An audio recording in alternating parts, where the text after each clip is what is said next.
Hey everyone, this is Innovator's Mindset with Giselle Rodriguez and Peter Bear. There we go. Let's go.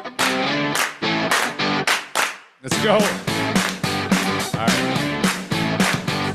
I'm just sitting here talking for the last 45 minutes with Giselle Rodriguez and Peter Bear. They're actually from Pembroke Pines, and it is in southern Florida, right? South Florida. And so I'm actually in Central Florida. I'm going to be joining you all in August and learning stuff about your amazing community and your amazing schools. So I'm really pumped to be there. And we were talking about the opening day, and they're doing things on this opening day I think every school community should do. So I'm really excited about that too. But if we could just learn a little bit more about who each of you are, because I know that you're actually here as representatives of your school community, and there's a ton of great people who could be here. I could probably do like a podcast every day with someone from your community doing some great stuff. But we'll start with you, Giselle. Tell us a little bit about who you are, what you do today. I think it's a great place to start.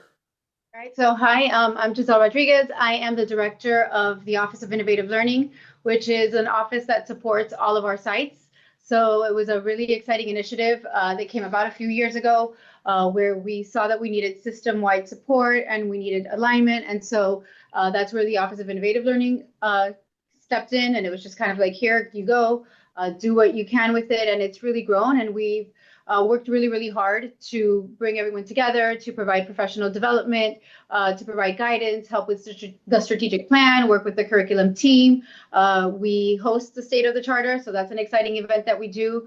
And so, yeah, that's what we're about, just supporting all of our schools and being there for the teachers, the students, and the administrators, and parents.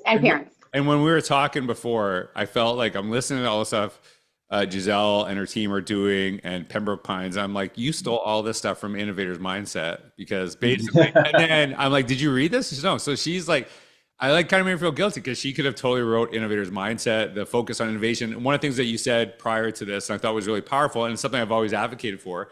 A lot of times the people that lead innovation in our schools are IT people, are tech people, but you are a curriculum person. So I think I love that lens, because I think it's really about how do we do new and better ways of teaching, learning, and leadership. And it's totally embody your work. So even, I can't believe you haven't read it. And I'm going to but you're read it like before you get here. But it's like, you know, we were like the Canadian, you're the US equivalent of Canada. Like, it was just really amazing to hear about some of your stuff. And so Peter, tell a little bit about what you do today at Pembroke.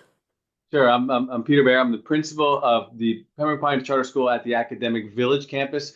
It's actually a 6 through 12, which is kind of a funny story. It opened as a high school, but about 10 years ago, we expanded to a middle school. I opened the school in August of 2000 as the assistant principal. I've been the principal now going on, I guess, 23 or 24 years now. I've been 23 years, I believe. I've been the principal of this school.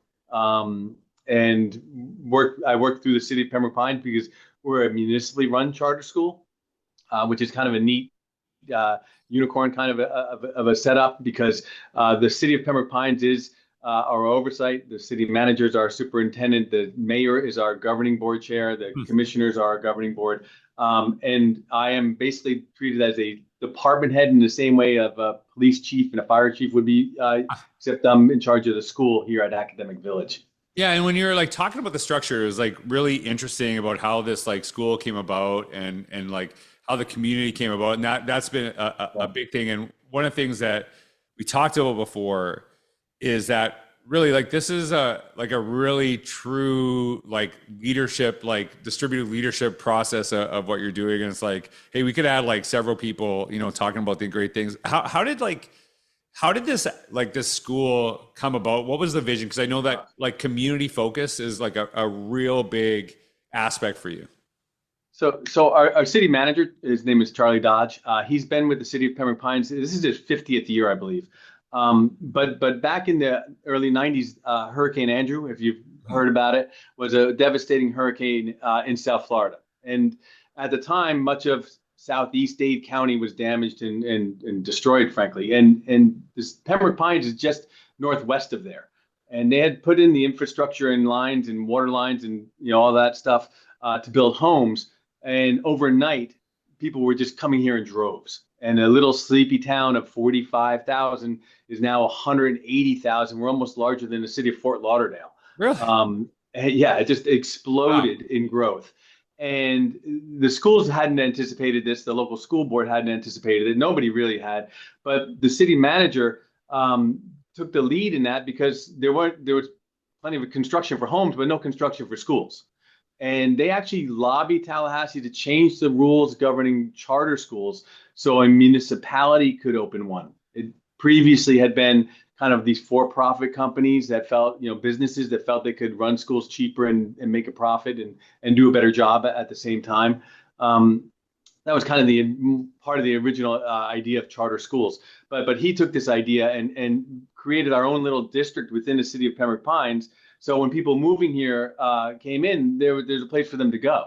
And late '98, our first elementary and middles were open, and it was a huge success. And then by 2000, they said, we need a high school because these kids are just growing, obviously. And he took Thomas Jefferson's idea of an academical village that he used to design the University of Virginia and created our campus, the academic village, they called it, obviously, because it's a spoke in the hub of the community. We have the regional library, we have an Olympic-sized pool, we have a municipal field, we have a city auditorium and theater. It's just been designed to be a partnership from the jump. That's been the whole idea was, being a jewel of the community, but also collaborating with everybody here and creating a system that includes everyone. And I think that one of the things that really makes us different is our adaptability. So do you want to tell them about FSU campus? Yeah, and then one of our schools, we have 4 elementary schools and 3 middles and a high school. But one of the elementary schools that came along after the fact was a partnership with FSU, Florida State University, up in Tallahassee. And that's because at the time we were continuing to experience this growth for many years. And the school board, not the present school board, but the former school board at that time, didn't see a need for an elementary school in our area. And it was kind of an oversight on their part. And again, the city manager used kind of this creative innovation, they went to Tallahassee and said, hey, you guys are able to open charter schools as well, even though we're down here in South Florida. What if we created a lab school, an elementary school that you could, partner with us on? And they did. And that's been a huge success as well. Yeah. Yeah. And when we were talking about this before, and it is really interesting because I didn't grow up in any type of community like this. Like the town that I grew up in is like 5,000 people. And I think, the population growth to like 5,500, right? Like that was the expansion. But the focus for me, and I've talked about this on other podcasts too, and which is like, I feel like I'm just drawn to these types of places, that school wasn't central to our community. Like it was the community. It was so important. And it's really fascinating to hear that, because a lot of people would actually use that as an out. Like, no, we're too big. Like that can't be central to it. But you're like, no, like this is going to be really welcoming to, people coming in to what we're doing. And one of the things that I really noticed about both of you is you're kind of sharing, you're talking about was you have a huge focus on really kind of making these decisions and finding these pathways together, and collaboration as a big insight. So Giselle, can you talk about like that focus on collaboration, how it's like led to success in the work that you're doing at Pembroke? Yeah, absolutely. So I think it even starts with the initial structure, right, where the leadership team works together. All of the principals come together. Our assistant city manager, the principals team, any sort of even city support come together, and they collaborate on certain aspects that they want to move forward with.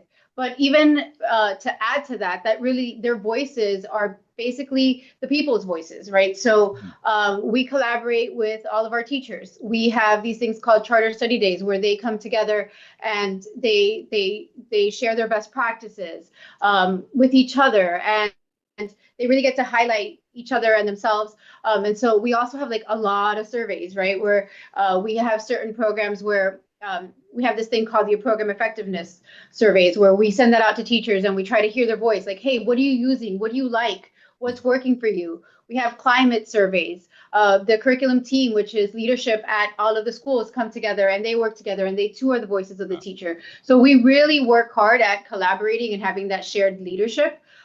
We do that with families as well. One of the things that we have an advisory board for the different schools, and those are parent advisory boards where they are able to come in and they review reading plans and they have a voice We also do Jaguar Pointer workshops, which are actually started off as Saturday workshops years ago at the high school, where the parents would come in all day on a Saturday. But that's evolved where it's now system wide, and we do them virtually. And so we provide that support to families. It could be on certain programs, but it could also, it's on, we have one coming up now for like, okay, like, are you feeling nervous about the upcoming school year? So there's the social emotional component. And then at the end of all of those, we ask, what do you want to know more about? And then that's what we provide. And we take the same approach with professional development as we do with our parent workshops. Like, what do you want to hear? What's the need? And go from there. So I think we really, really strive at being collaborative at multiple levels. You know, the one of the things that as I'm listening to you and hear, like, really how, like, it kind of throws people off because I don't talk about like engaging parents. I talk about empowering parents, because like when actually parents have a voice, not feel like they have a voice, but actually have a voice in what you're doing, they're really included in the process. A lot of times it actually solves problems down the road, right? Because a lot of the solutions you have created is with the parents actively contributing their voice. So then if you actually have other families that might be bothered by it, it's like now you have parent advocates kind of saying like, no, we've actually built this together, which I think is really fascinating to me, because when you like separate, like one of the things I used to say when I worked, you know, at the school and district level is that if we as a school and you as the families work together, we double the opportunity for success for your child. But when we like are like going like this, then, you know, it's way less percentage that we can help your kids. So I really love that. And I think one of the things that we talked about before that came out of some of your feedback, some of the things that your needs was this, what you call the student assistance program. I think it was, you call it SAP. Yeah. You guys actually, Yeah. Which I thought was really, really fascinating. Can you tell a little bit about people, what about the Students Assistance Program was? What is it today, and why did that actually come to fruition? Okay. So I'll just give you the idea. Giselle can fill in the gaps. But we noticed, especially after COVID, the tremendous uptick in you know, mental health concerns with the kids, not just the adults as well. But we felt there was a great need, and honestly, in every school I've been, you know, affiliated with, the guidance counselors are always stretched too thin. You know, they've got a huge caseload of kids. They're expected to give them the schedules. They're expected to, you know, talk to their parents and, you know, meet with them on all kinds of things, and then maybe talk about their mental health. And we just felt like we needed to do more. So that's actually when we started the SAP program, which is a student assistance program, and they're licensed mental health therapists that we have as part of our staff. So these individuals, they do support the guidance counselors. They support the teachers. They actually do workshops even for our teachers, where it's like a mental health day, and like it might be during a planning day, and about, you know, a portion of that day will be mental health, where they're like talking to the teachers and kind of helping them through things, or they'll even do like little mini spas and talk about the importance of self-care. Mm-hmm. So these breathing techniques, they do it for the students as well. But I think, you know, a big impact, in addition to supporting that tier 1 effort of mental health for our students, they are actually licensed mental health therapists that do see those children throughout the day. So as a parent, if your child needs mental health therapy, they're able to get that during the school day, and you're not paying for that in addition to, you know, any other expenses that you might have. So it's part of the services that we provide, and we're very, very proud of them. They've done a really good job. They're great. So this is why I really appreciate we're all talking, and, you know, it's interesting because I call this the podcast, the Innovator's Mindset, and it's like, well, you don't talk about innovation. I'm like, that is totally innovation, what you just did, right? So here's this issue that we have, and we're like saying, hey, what we're doing right now and the way we're doing it is not actually serving what we need. So we got to figure out a different solution, find a new and better way of doing that. So that's why I really appreciate that we look at innovation as, you know, across, like, how do we lead? How do we teach? How do we actually ensure that we help kids? So I wanted to really point that out, because people would see like, yeah, that's a good idea. I'm like, that is the innovation. That is the innovation of what you're doing in this process. And so here's my last question. And it's weird because I know we're neighbors, but we're not kind of like, we're a couple hours away from each other. I'm like a bright line away from you. Bright line away. Yeah. Right? I love the bright line. If you're not from Florida, the bright line is like, I've taken that bright line down to Miami a few times. I absolutely love it.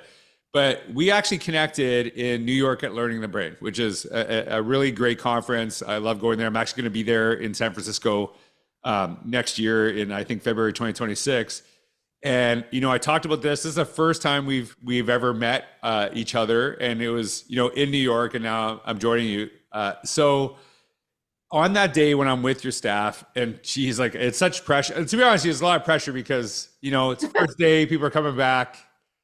And, you know, I don't want to waste your time because, like, if you do a bad job, you're like, there's so many other things I could be doing right now, right? So how do you know, like, what would be like how do you determine if I'm successful on doing what you need on that day? What does that look like to you? So I think, I mean, to be honest, for the most part, people are really excited to come back. They're excited to see their kids. And we try to make the event as fun as possible.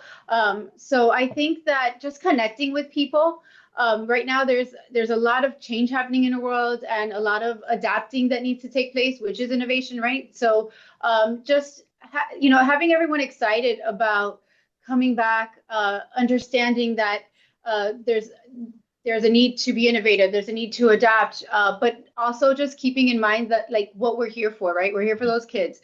We're here to strengthen our teaching practices and honestly just get people excited to get back into their classrooms. Yeah. If we get back from winter break and they're still talking about you, George, we know you nailed it. Yes. Well, it depends on how they're talking about me, right? Well, I can't believe you brought that guy.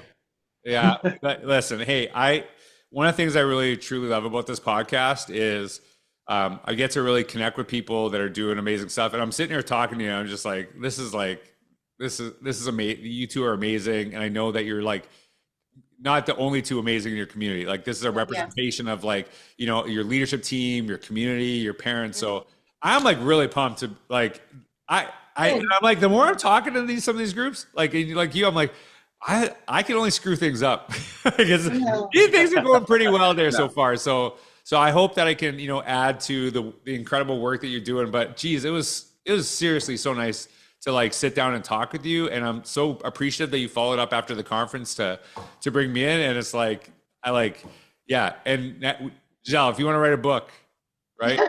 Just telling you, right? And Peter, you too. I don't want to leave you out. Right? You know, you could be a co-author there too. So I can't wait to join your community. Thanks for taking the time out of your busy days to be with me and to do this. And so I'm looking forward to seeing you all. So thanks for taking the time today. Thank you, George. All right. Thanks. Have a wonderful day.